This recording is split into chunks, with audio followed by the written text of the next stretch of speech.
Hello everyone. Today I'm going to show you how to prevent users from joining their devices to Microsoft Entra ID. Because joining devices to Microsoft Entra ID can potentially be risky.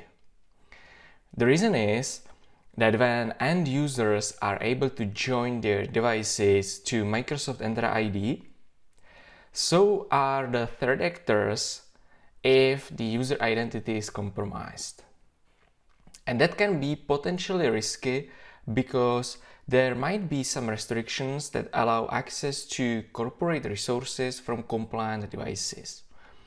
If a user identity is compromised and a threat actor or attacker is able to access the identity, the threat actor would be potentially also able to join their own devices to Microsoft Entra ID. And their devices then might potentially become compliant and get access to internal corporate data, applications or services. This is the reason why it's potentially risky in terms of security or cybersecurity. But there are also other consequences related to the fact that users may join their personal devices, or not only personal devices, but potentially any device. They may join a device just because they don't know what they are doing. And that's something that in general is recommended to be blocked. But there are important consequences related to blocking user-joined devices. Maybe it's necessary for your organization to allow it. Because maybe your organization allows bring your own device scenarios. So users working from their personal devices. Then it's important that those devices are also managed, which means that the end user needs to be able to enroll the device. In such case, you will not be able to block it, obviously. But on the other hand, allowing users to work from their personal computers is becoming not recommended.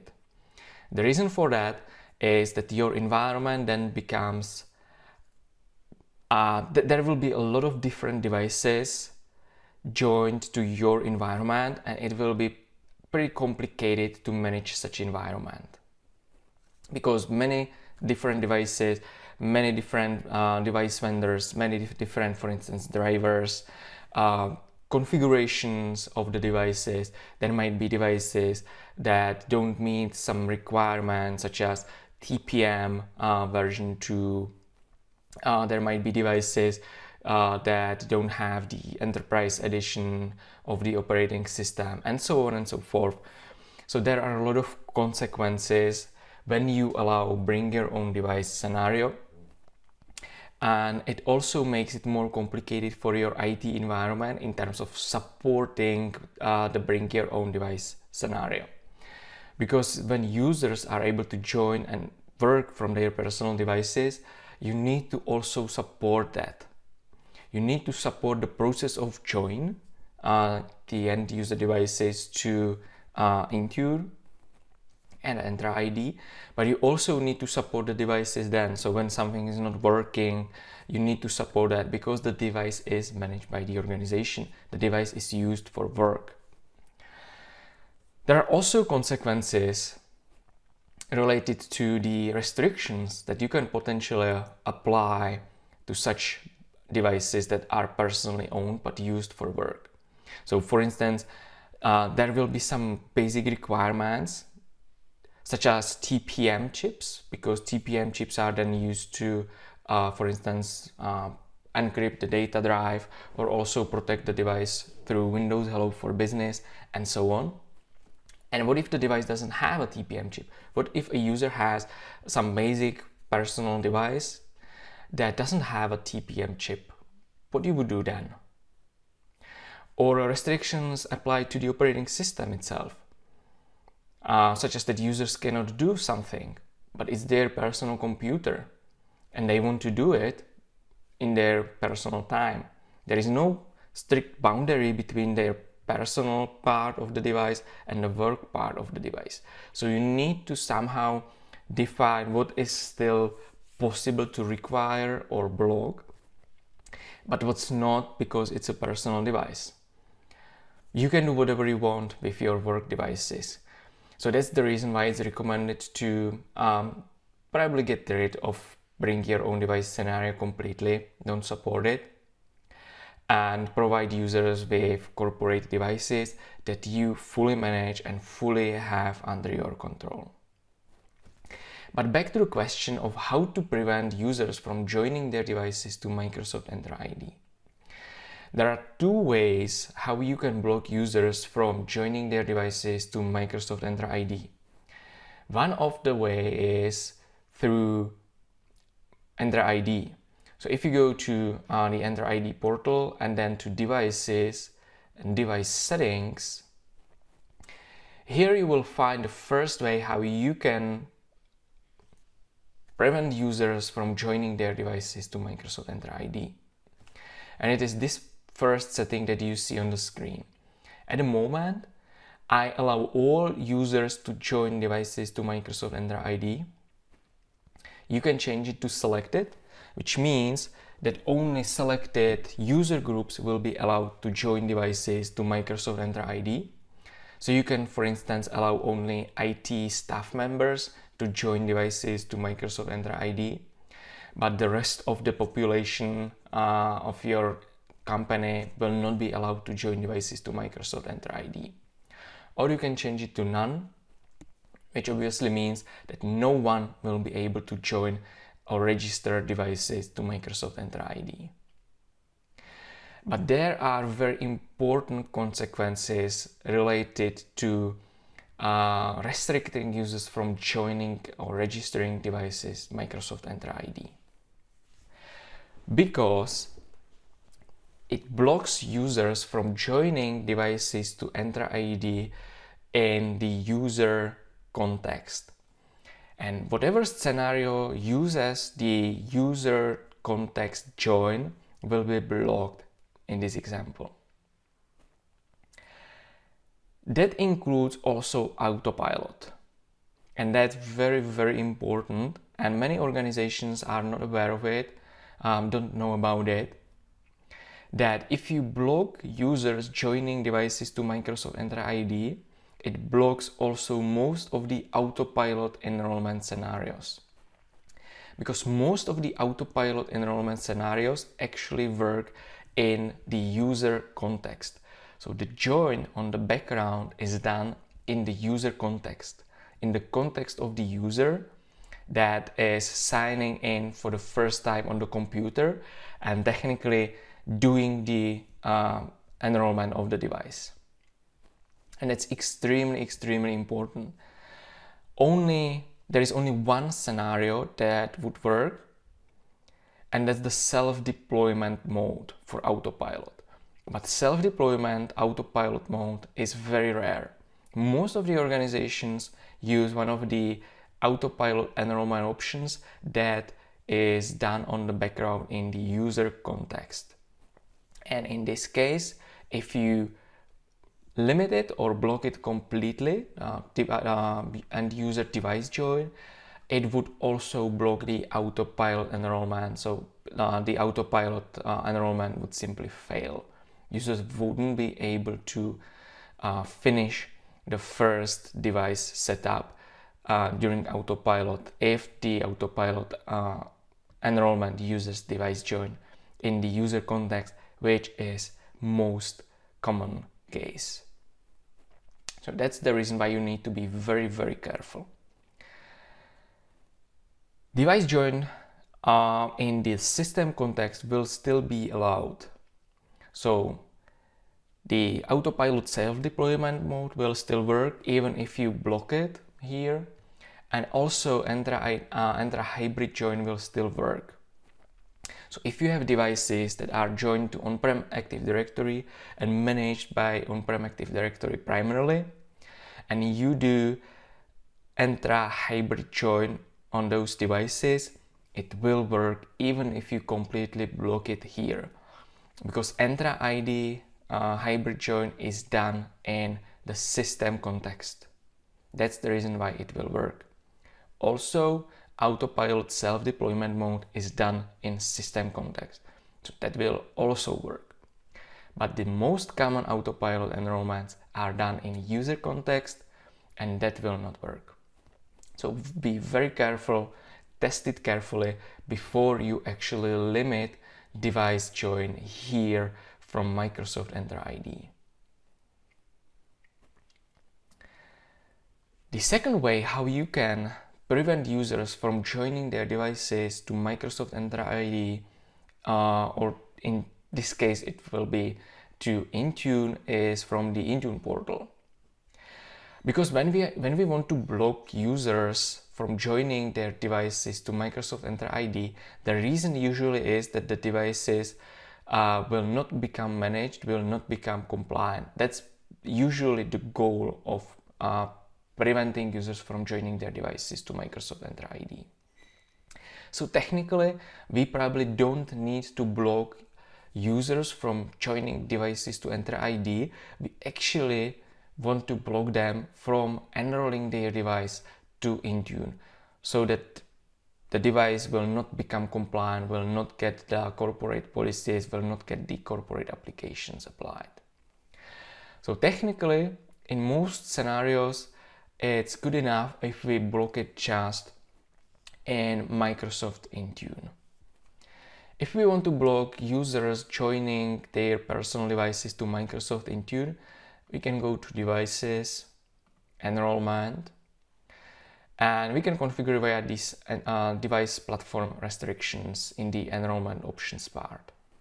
So if we open this device platform restrictions, we see restrictions for all platforms. So we can configure different restrictions per platform.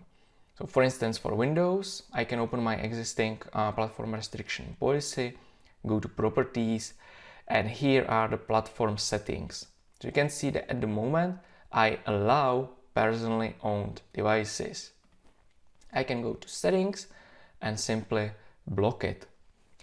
This will block personally owned devices. So this simply blocks the bring your own device scenario, the scenario where users enroll their computers to Microsoft Intune. It will not block the corporate device management. So it will not block any of the autopilot scenarios. It will not block the device enrollment managers. Because if I go back to devices and open, for instance, Windows devices, you see the ownership of my existing devices is corporate. That's because the devices were enrolled through autopilot. Autopilot automatically sets ownership to corporate, which means it doesn't fall into the bucket of personally owned devices. Same is true also for these device enrollment managers. So whenever you use one of these device enrollment managers that you may potentially configure here and join a device via the device and one of the device enrollment managers, the device becomes automatically a corporate device, which means it will not be blocked when you block personally owned devices in Intune. So only the devices that are joined directly by end users from the Windows settings menu, that will be blocked when you block personally owned devices. So you can go to platform restrictions, and if you don't want to allow personally owned devices in Intune, you can block it from here, and it will not break any of the standard corporate management scenarios. You can do the same also for other platforms. So we can go to Android, open one of the policies or create a new policy, go to Properties, Platform Setting, and we see the same here as well. So you can block personally owned devices for Android as well. You can do the same also for macOS and block personally owned devices for macOS as well. And you can do the same also for iOS devices. iPad OS falls into the same bucket of iOS devices, so it's the same category. It doesn't matter if it's iOS or iPad OS, it all belongs here. And you can also block personally owned devices. So this would be, in general, the recommended way of preventing users from joining their devices to Microsoft Entra ID, or actually to the device management. So probably it's not a good idea to block it on the Entra ID level. It's much better to block it in Intune. Because like I've already said, just to recapitulate the things, if you block device join or device registration in Microsoft Entra ID, it blocks also other user-driven join scenarios, which includes also autopilot at the moment. If you configure this restriction in Intune, it will not block the corporate device management scenarios. So autopilot will still work, hybrid join obviously will still work as well. It will block only the end user device join or device enrollment, so typically the bring your own device scenario. You just need to be careful about the mobile platforms because that would block all of the company portal enrollment options if you block the personally owned device option.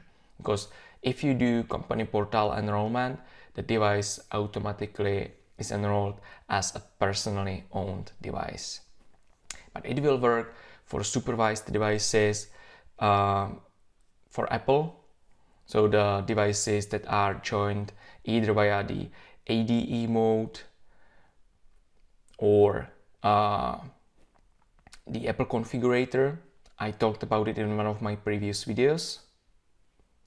For Android, if you block personally owned devices, you again also need one of the full device management modes, the corporate device management modes. I also talked about it in one of the previous videos. There are 3 device management modes that are considered as corporate that will still work, but the device joined via company portal will be blocked. That's all from my side today. I hope you liked it.